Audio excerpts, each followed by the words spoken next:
Amin. Haleluya ya. Inilah wajah-wajah kalau orang sudah diubahkan Tuhan. Penuh Amin. sukacita, penuh Amin. kemuliaan, tentu bukan kemuliaan duniawi ya, kemuliaan sorgawi, Amin. wajahnya bercahaya. Wajahnya bercahaya bukan karena dicuci pakai air, bukan. Kalau dicuci pakai air itu hanya membersihkan daki. Tahu daki kan? Ya, kotoran Iya. yang menempel di kulit itu. Hanya membersihkan daki kalau dicuci pakai air. Bahkan semakin keras digosok, bisa lecet kulitnya nanti. Luka, iya Tapi kalau betul, Pak. Tuhan, kalau air kehidupan yang masuk di dalam roh manusia, wajahnya akan bercahaya. Amin. Akan menyinarkan bahwa ada Tuhan di dalam hidupnya. Tidak Amin. emosian, tidak gampang marah-marah, tidak gampang tersinggung, tidak gampang anarkis, apalagi menghalalkan darah orang, membunuh orang lain, menumpahkan darah orang. Nah, kita lihat ya, kalau orang dipenuhi dengan kasih Tuhan, mereka dipenuhi dengan kasih, dipenuhi dengan damai, dipenuhi dengan kebaikan. Berbeda ya dengan orang yang tidak ada Tuhan. Sedikit-sedikit menghalalkan darah orang, sedikit-sedikit ingin menumpahkan darah orang. Perangilah orang-orang yang tidak seiman. Beda sekali, beda langit dengan bumi dengan ajaran yang diajarkan oleh Tuhan Yesus. Kasihilah Haleluya. musuhmu, kasihilah Amin. musuhmu, kasihilah musuhmu, berdoalah buat mereka. Beda langit dengan bumi, bos. Itu sebabnya kami terus bersuara supaya teman-teman bisa mengenal siapa Tuhan yang benar, bisa diselamatkan, bisa masuk di dalam kerajaan surga. Kami berhutang kepada Tuhan. Berhutang karena kami sudah diselamatkan, kami sudah terima berkat. Masa kami mau selamat sendiri? Masa kami mau diberkati sendiri? Nah, itulah sebabnya Iya. kami mau berbagi berkat. Dan pada Amin. malam hari ini kami kembali menghadirkan narasumber untuk berbicara, menceritakan pengalaman yang dialami, bagaimana dari tadinya non-Kristen, dari tadinya dengan iman yang berbeda, sekarang kok bisa percaya Tuhan. Siapa yang mengubahkan itu? Itu sangat mustahil bisa berubah kecuali Tuhan Yesus hadir di dalam hidupnya. Nah, oleh sebab Amin. itu teman-teman, saya akan langsung saja kepada narasumber untuk Ibu Entri bisa bersaksi kepada kita pada malam hari ini. Terima kasih sudah hadir, Bu Entri, Iya, Pak. Sama-sama, dan Pak. kesaksian Anda akan sangat memberkati kita semua. Anda bisa menceritakan dengan lengkap, mulai dari awal, latar belakang hidupmu, terus kemudian bagaimana Anda bisa beralih dan menerima Tuhan Yesus di dalam hidup ini. Oke, Mbak Entri, waktu dan tempat saya serahkan kepada Anda. Silakan. Terima kasih buat Bapak Pendeta Yusuf Manobolo beserta tim. Saya berasal dari Jawa Tengah, Purbalingga. Perkenalkan, nama saya Endri Handayani. Saya latar belakang saya adalah seorang Muslim dan saya dididik dari kecil untuk tidak mengenal Kristen. Di desa kami tidak ada satu orang pun yang beragama Kristen dan kami sangat membenci agama tersebut. Dan saya bersekolah di Madrasah Ibtidaiyah dengan pendidikan yang sangat keras untuk agama Islam ya. Waktu itu saya pulang sekolah sekitar pukul 2. Jadi setiap kali jam 12 kami harus melakukan sholat duhur dulu. Setelah itu baru kami boleh pulang. Jika tidak sholat duhur, kami tidak boleh pulang. Nah, setiap kali menjelang sore, ibu saya itu udah, kalau saya belum pulang, ibu saya itu udah jalan-jalan nyari saya sambil bawa pukulan itu, biar saya itu pergi ngaji dari jam 5 sore hingga habis isya. Kalau saya pulang sebelum habis isya itu, saya dimarahin. Saya dipikirnya jalan-jalan aja, pergi kemana ngelayap, nggak tentu arah. Dan kakak saya itu sangat keras ya orangnya. Kalau saya nggak ngaji, pasti saya dipukul. Dan keluarga saya itu tidak ada yang Kristen, semuanya Muslim. Bahkan dari keturunan kami ada yang menjadi kiai juga, ada juga yang hafiz, hafidhoh, dan malah saya sendiri yang menjadi murtad. Bahkan mereka berkata, lebih baik kami tidak memiliki saudara seperti kamu, kalau kamu mau menjadi murtad seperti itu. Dan peralihan proses bagaimana saya pindah dari agama Muslim ke Kristen diawali dari saya berkenalan dengan seorang laki-laki yang saat ini beliau menjadi suami saya. Puji Tuhan. Saat itu 1 tahun kami berkenalan dan kami memutuskan untuk bertunangan dulu ya.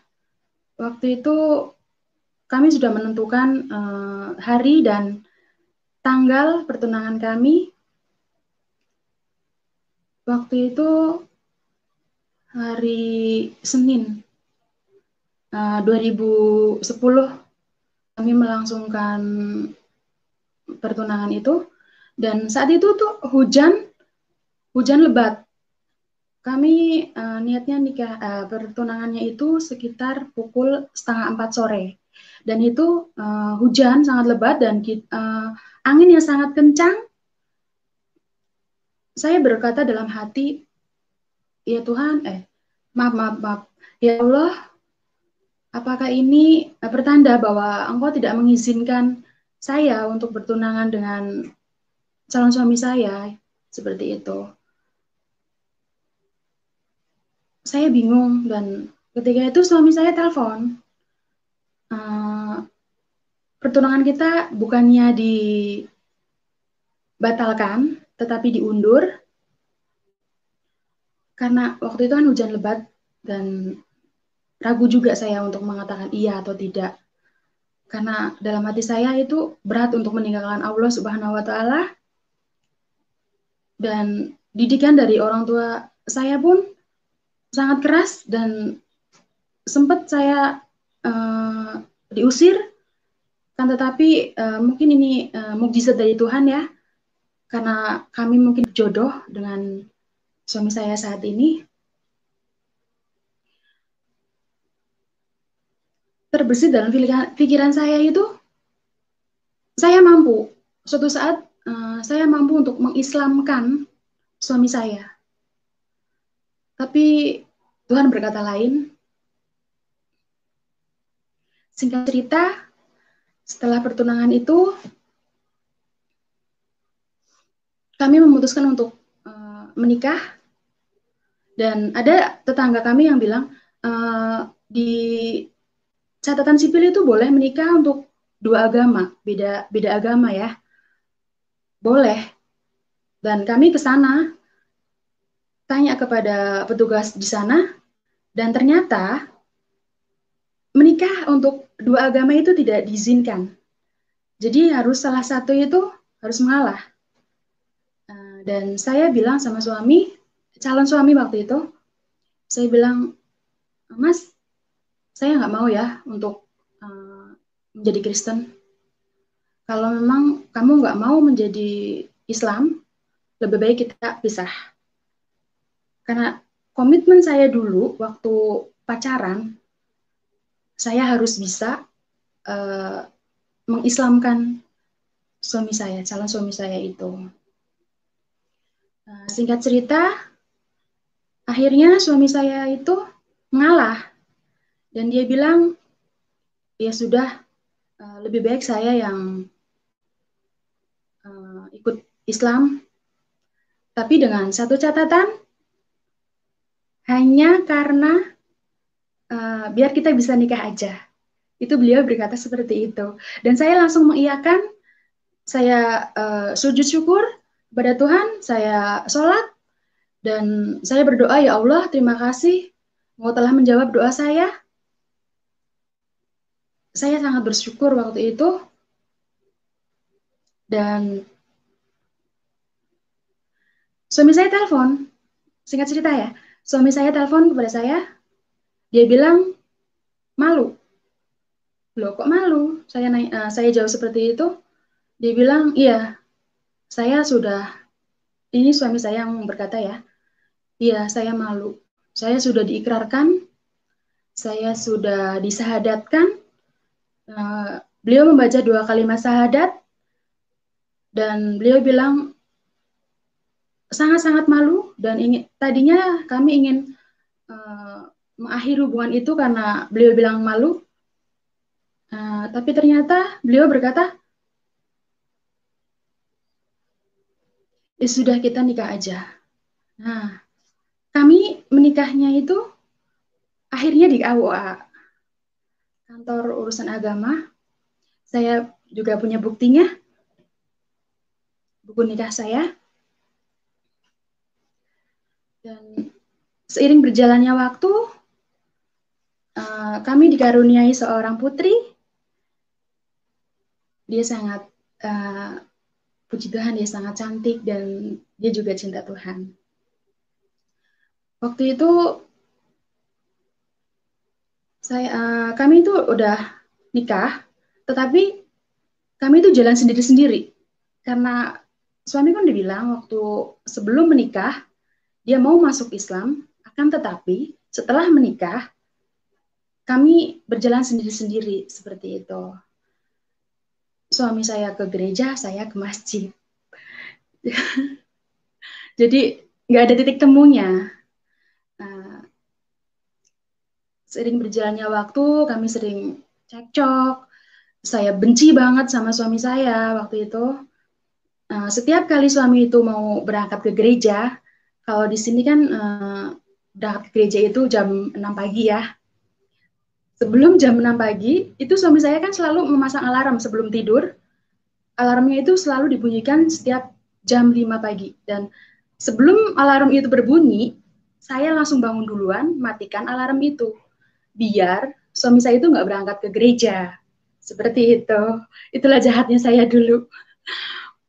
Dan setiap kali saya mau ke masjid, itu suami selalu bilang, Ma, kenapa nggak ke masjid? Ini udah jamnya. Nah, kok suami saya tuh selalu mengingatkan saya ketika saya mau ibadah, akan tetapi saya selalu melarang beliau itu untuk ibadah. Singkat cerita, kami selalu sering cekcok mulut seperti itu, sering berantem, karena mungkin kami berbeda keyakinan. Jadi suatu ketika saya bermimpi, dalam mimpi saya itu saya mengalami sakit yang sangat parah. Kaki saya satu bengkak dan tidak bisa berjalan sama sekali, seperti orang lumpuh. Itu cuma satu, kaki sebelah ya. Itu dalam mimpi, dan saya dipanggil sama sepupu saya. Beliau bilang sama saya, ayo ke sana. Kalau ke sana ada Tuhan Yesus, dan jika kamu ke sana, kamu pasti akan sembuh. Saya jawab kepada sepupu saya itu, loh, saya kan ini Islam, kok saya harus ke sana sih? Saya nggak percaya Tuhan Yesus, seperti itu.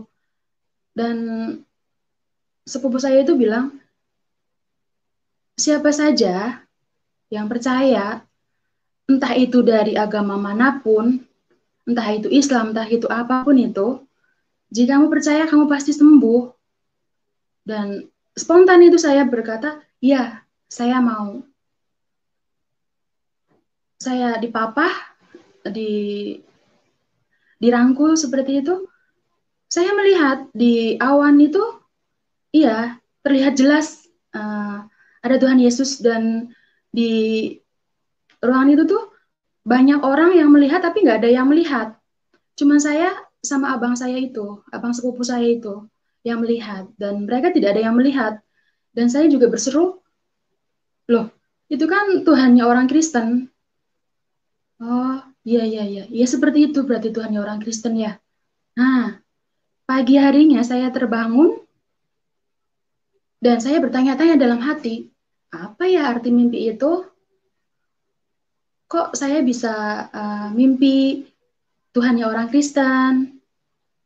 Saya penasaran dalam hati, saya ingin mencari jawaban dari mana.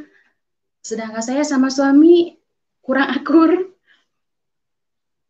karena saking bencinya saya sama agama Kristen ya. Tapi puji Tuhan, waktu itu bertepatan dengan doa 10 hari, saya belum mudeng itu waktu dulu, belum maksud apa itu artinya doa 10 hari.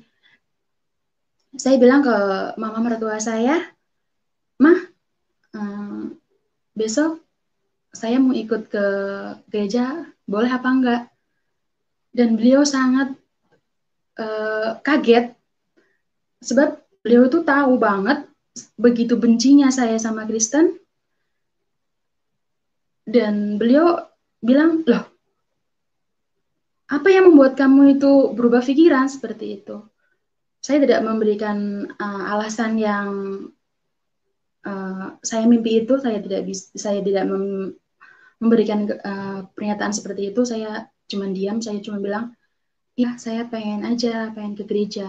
Oh ya udah, besok malam mulai ikut aja, ya seperti itu. Saya langsung malamnya itu saya ke gereja, saya ikut doa 10 hari itu, dan begitu saya masuk ke ruangan itu, terasa aneh, kok gini ya ibadahnya orang Kristen seperti itu.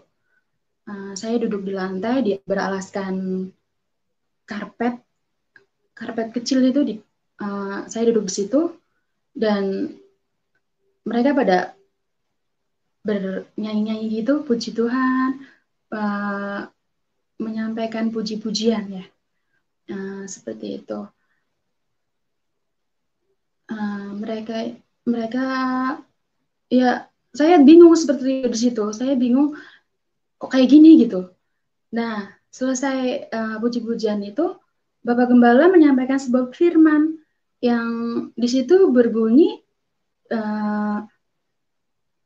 kasihilah musuhmu. Loh, kok kasihilah musuhmu ya? Dalam hati saya itu bertanya-tanya. Di mana-mana musuh itu kita harus bunuh, kita harus benci, kita harus abaikan seperti itu. Karena musuh itu kan nggak penting. Tapi kok dalam kekristenan, musuh itu justru harus kita rangkul, kita doakan, kita berikan contoh pada mereka yang baik-baik, supaya mereka memiliki jalan juga yang baik, seperti itu. Kita harus menolong mereka. Dan saya takjub gitu, loh, kok ada ya agama yang mengajarkan seperti itu? Karena saya di dalam Islam sama sekali tidak pernah mengetahui ada ajaran seperti itu. Yang saya tahu, darah orang Kristen itu halal. Itu yang saya aneh dalam Kristen. Dan waktu itu, seiring berjalannya waktu,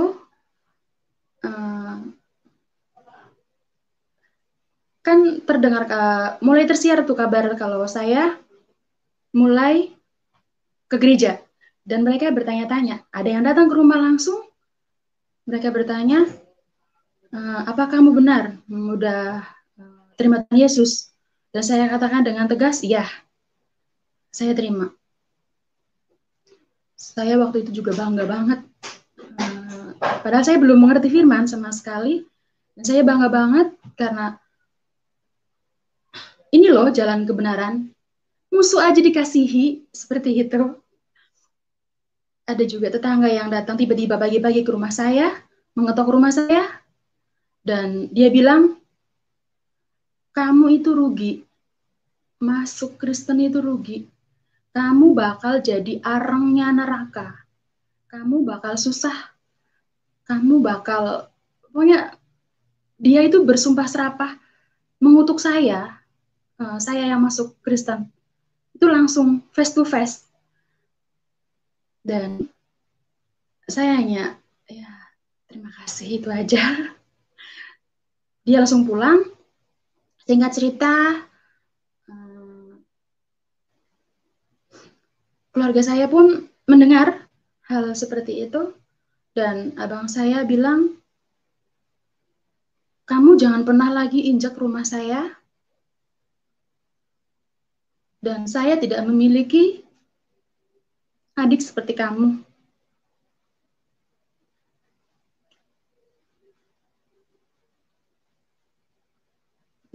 Tapi saya percaya, setelah saya mengenal Tuhan Yesus, saya memiliki saudara lebih dari saudara kandung saya sendiri.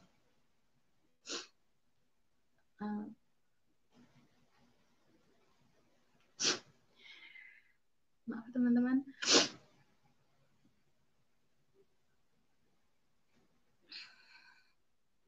Dan seiring berjalannya waktu, saya dibaptis. Karena saya sudah tidak sabar, saya bilang kepada ibu gembala saya sama bapak gembala saya mau segera dibaptis, saya mau sungguh-sungguh di dalam Tuhan, saya mau lebih mengenal Tuhan Yesus. Kata bapak ibu gembala di tempat saya mereka bilang, ya setelah doa 10 hari ini selesai, kamu dibaptis.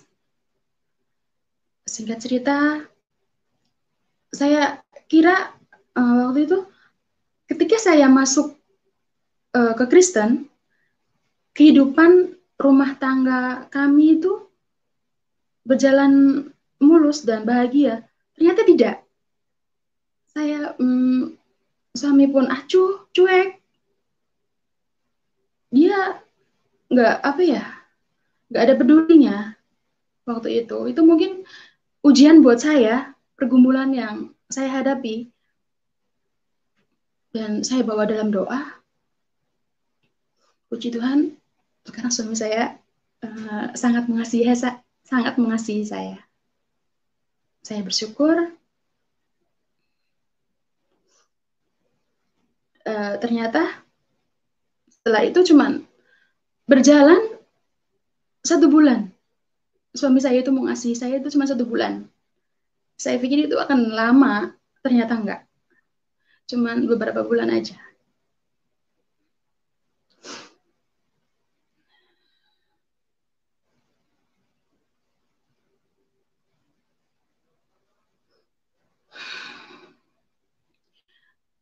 Ketika itu saya bilang sama suami,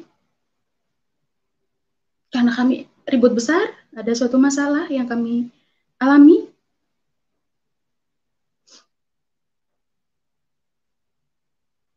Waktu itu saya bilang, ya udahlah, lebih baik kita pisahan saja. Toh saya masuk Kristen juga,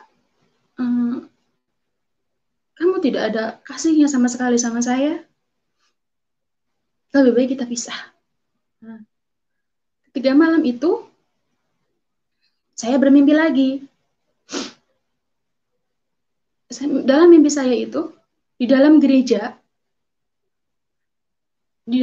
kami itu kan kanan kirinya itu bangku, di tengah-tengahnya itu ada kayak koridor yang sangat lurus, jalannya itu lurus banget, dan di situ tuh ada cahaya yang terang sekali. Saya mendengar suatu bisikan,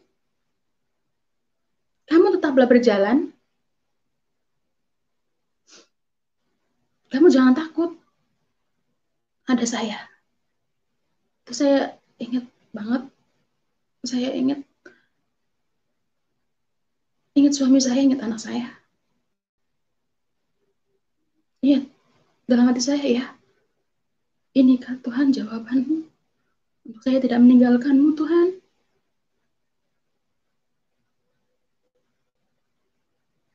Singkat cerita, saya mengalami banyak mukjizat setelah saya mengenal Tuhan Yesus,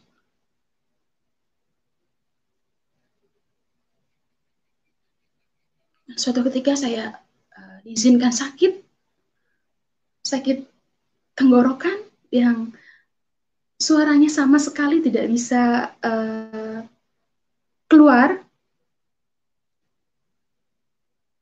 Dan saya bilang kepada Ibu Pendeta Indri, saya berkata kepada beliau melalui WA, saya chat beliau, saya bilang, Bu, saya minta doanya Bu, saya sedang sakit. Dan beliau langsung telepon saya. Beliau berkata, coba Ibu baca di dalam Yohanes 10 ayat 10. Waktu itu saya nggak bisa jawab. Saya bilang, karena suara saya nggak ada sama sekali. Dan beliau berkata, di dalam Yohanes 10 ayat 10, pencuri datang hanya untuk mencuri, membunuh, dan membinasakan. Aku datang supaya mereka mempunyai hidup dan mempunyainya dalam segala kelimpahan. Dan saya mengaminkan, amin. Apa maksudnya itu, Bu? Nah, karena saya belum mengerti firman, dan beliau menjelaskan, setiap sakit yang kita derita, itu datangnya bukan dari Tuhan, melainkan dari iblis. Sebelum saya mengenal firman Tuhan, saya berpikir itu, kalau kita sakit, ya itu ujian dari Tuhan. Ternyata itu saya salah. Dan saya mengaminkan firman itu, dan Ibu Indri berkata, katakan dengan imanmu, Yohanes 10 ayat 10, dan hardik iblis itu. Iya Bu, saya langsung berkata, amin. Dan tidak menunggu waktu besok nanti atau kapanpun itu, saat itu juga, puji Tuhan, Tuhan Yesus dahsyat, saya langsung disembuhkan. Dan saya bersyukur mengenal tim Yusuf Manubulu, karena mereka adalah orang-orang yang sungguh luar biasa, sungguh dipakai Tuhan dalam pelayanan mereka, dan mereka adalah orang hebat, karena mereka memiliki Tuhan yang hebat. Haleluya. Saya percaya kehebatan Tuhan Yesus itu dahsyat dalam kehidupan saya, dalam kehidupan orang-orang yang percaya. Amin. Saya juga merasa hadirat Tuhan saat ini hadir dalam hidup saya. Saya ada saat ini bukan karena kehebatan saya, tetapi Tuhanlah yang hebat. Tuhanlah yang sangat dahsyat. Itulah kesaksian dari saya.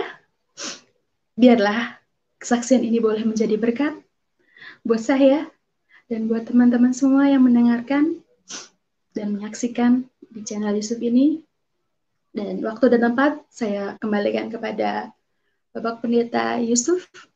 Silakan. Iya, terima kasih Ibu Entri Handayani yang sudah bersaksi, di mana Tuhan Yesus adalah Tuhan yang nyata, Tuhan yang berkuasa, Tuhan yang baik, Amin. Sehingga satu demi satu Tuhan datang menghampiri manusia untuk membawa mereka kepada terang, kepada keselamatan, kepada surga yang benar, ya. Amin. Karena ada juga surga-surga yang fiktif, ya, ada juga surga-surga yang dongeng, ya, dan itu tidak pernah diajarkan oleh Tuhan Yesus, ya. Yang mengajarkan surga-surga fiktif, surga dongeng itu adalah iblis, ya. Supaya apa? Supaya manusia tersesat.